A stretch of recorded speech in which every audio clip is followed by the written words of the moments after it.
Welcome to Malawi. I am in a place called Mangochi. It's on the shores of Lake Malawi, which is a stunning, beautiful lake in Africa. I've actually been here before. I came here in 2014 and I was volunteering at a local school called Mangochi Orphans Education and Training School, or MOET for short. So yeah, that was in 2014. I have like a lot of memories which have stuck with me from that trip. It was an amazing trip, and there was one in particular. So we went to a local hospital one day, and that was the first time I was confronted with the realities of living in a third world country. There were kids in front of me screaming, crying in pain and dying, and I remember that was really, really tough for me. Like, I'd never seen that before in real life. Like, yeah, you see it on the TV, Red Nose Day, whatever, but like, that was the first time it was there in front of me, and it was horrible. And I remember feeling really, really like helpless, useless, like there was nothing I could do. And it was actually so bad that I had to leave the hospital because I just wasn't prepared for it and I didn't know what to do. So yeah, now I'm back a few years later because I figured out how I can help. And I can help by sharing and telling stories through film. And I've come back to the school to make a film about MOET.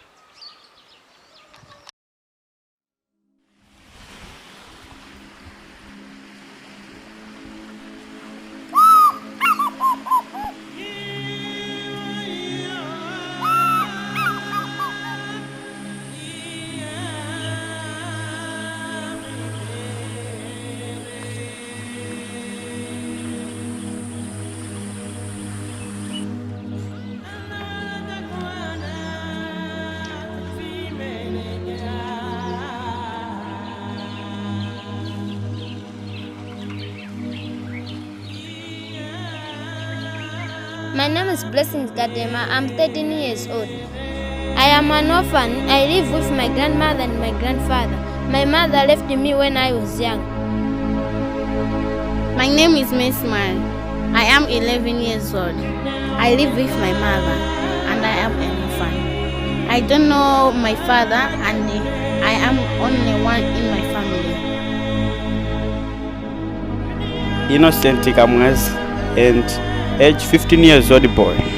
I am orphan and I live with my grandmother. The biggest situation is that I have lack of clothes and many more due to poverty.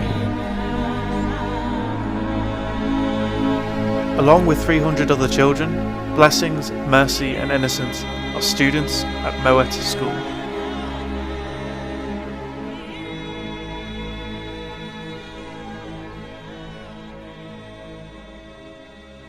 My name is Patterson Majolanga. I'm the founder and executive director for Mangochi Orphans Education and Training. It's an institution that started on a grass-thatched shelter hamlet in 1999 with 10 orphans. It is called MOET in short, and the objectives for starting this institution were: one, to give quality elementary education to orphans and vulnerable children, and also to provide vocational skills training, to provide secondary school sponsorship to those children who are actually graduating from the primary school, but also to help the orphans and their guardians in living lightly on the planet, living a simple life by using the concept that is known as permaculture. And from the time this school started with 10 orphans, we have seen a very tremendous change and a very encouraging progress, because from a grass-thatched shelter, this time around we are saying that we have a full primary school with the 345 children, and we have about 11 teachers whom we are working with right now. The hardest thing is, for me, it's classroom control. Yeah.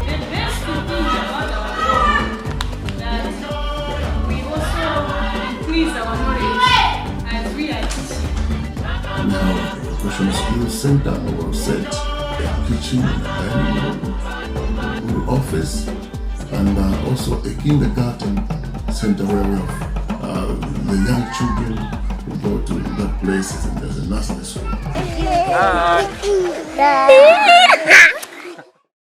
Malawi is one of the very poorest countries in the world. The students at MOET face incredibly difficult circumstances every day. The orphans that we have here are really challenged because there are a lot of things that they need for them to stay very well. This area that we are staying is an area where there are a lot of mosquitoes. So the children, most of them suffer from malaria. Like, for example, this time around when the rains have just stopped, there are a lot of stagnant water everywhere. There is a lot of cases of malaria. And we normally register this time around about 6 or 7 children going to the hospital every day. But also the issue of the households where they are coming from. Most of the households are dilapidated. The houses that leak when it's raining, sometimes they don't sleep. They just stand up because it's raining heavily. And when it rains very bad, sometimes the houses fall down because they're made of mud and thatched with grass. But apart from that, the problem that we have is that many children come to school when they are hungry. It's very rare for parents to prepare breakfast, lunch and supper because of the minimal resources which they have. The food that they eat is really very bad. Bad in the sense that it's not nutritious.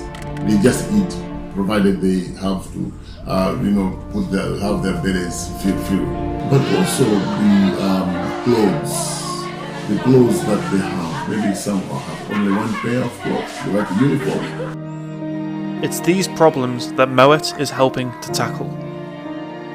Dear my friend, I'm leaving now, and the train is passing by to take me with my body over there, to the land of paradise, where you will be no surprise, no sorrow, no worry. That's all. It's okay, it's okay, it's okay. The children are happy because we provided them with exercises, we provided them with writing materials, we provided them with uniform, and we also provided them with clothes.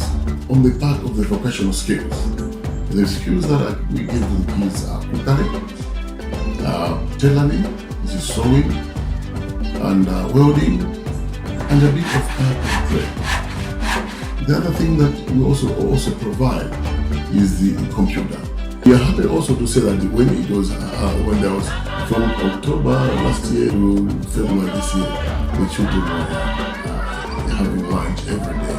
It was a hungry year where even the state president declared the state of hunger. Is it nice? Yeah? We also have programs like permaculture and natural medicine, and also irrigation and aquaculture. On the permaculture and natural medicine, permaculture is that we teach guardians and children to live lightly on earth. It's a holistic design system for creating sustainable human environments. Care for the earth, care for the people, share the surplus. And then we also, if you look at MOET as it is, there's a school that started on a bare ground, on a very bare ground. But then, because of our practice of permaculture, the place is so green and it's actually an oasis in the desert on its own.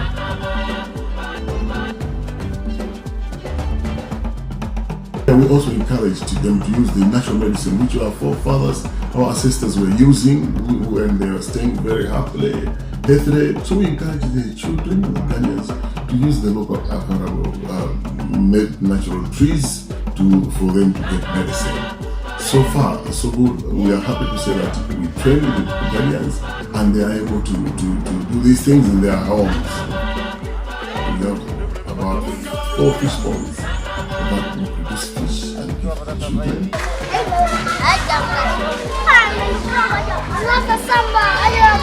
We also have an education scheme where we grow vegetables. The children practice there as well. The vegetables, we give the children the kitchen, and then we also have the vegetables, the surplus for sale. We have bees, hives here and there, and we harvest honey. When the time comes, we also have secondary school sponsorship. This secondary school sponsorship is actually focusing on those children who have finished standard 8. They have passed, they have done well, they have been selected. So when they have been selected, our friends who help us, our friends in England actually sponsor the students in the secondary school. Yeah, when they sponsor the students in the secondary school, now it is now our responsibility as MOET to monitor. We monitor the students because we give them the school fees, we give them the uniform, we buy for them, pocket money, we give them writing materials, and we also visit the school.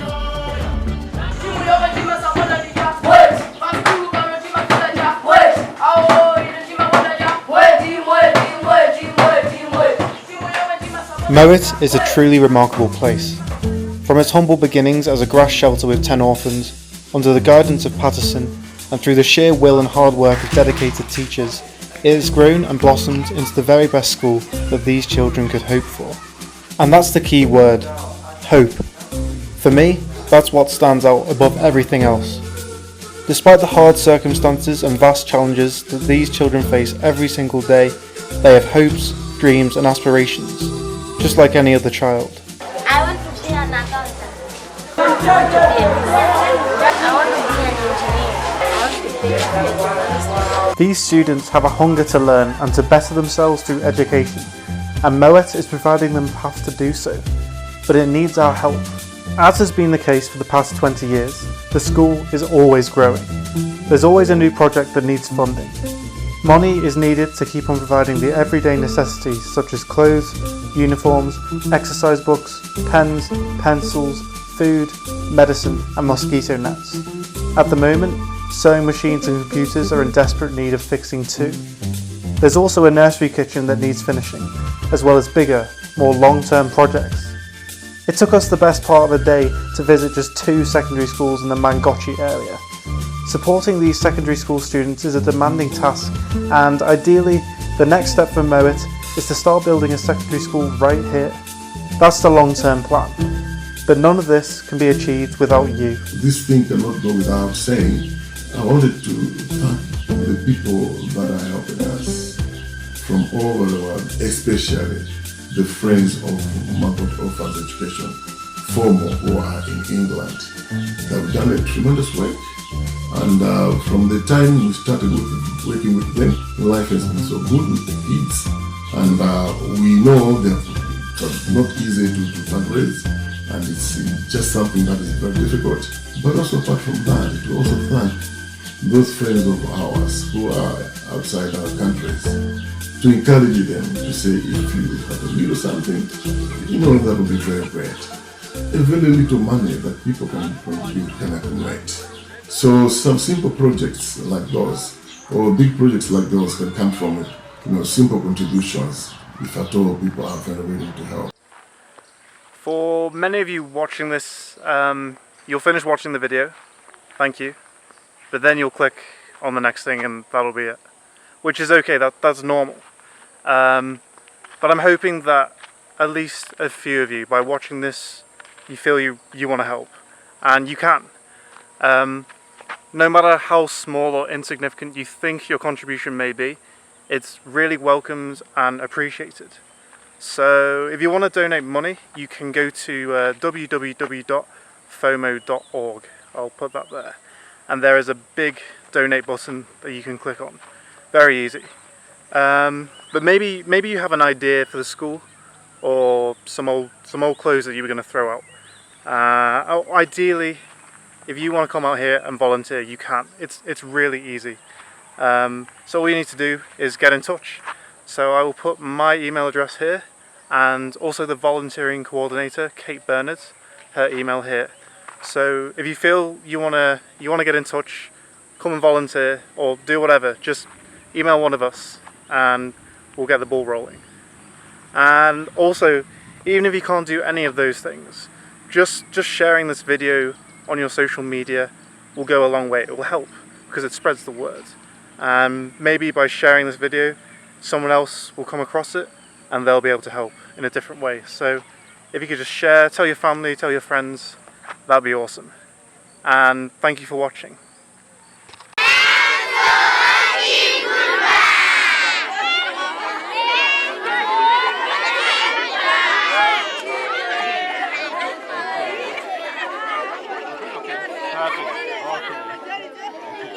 Thank you. That's it. Yeah, thank you.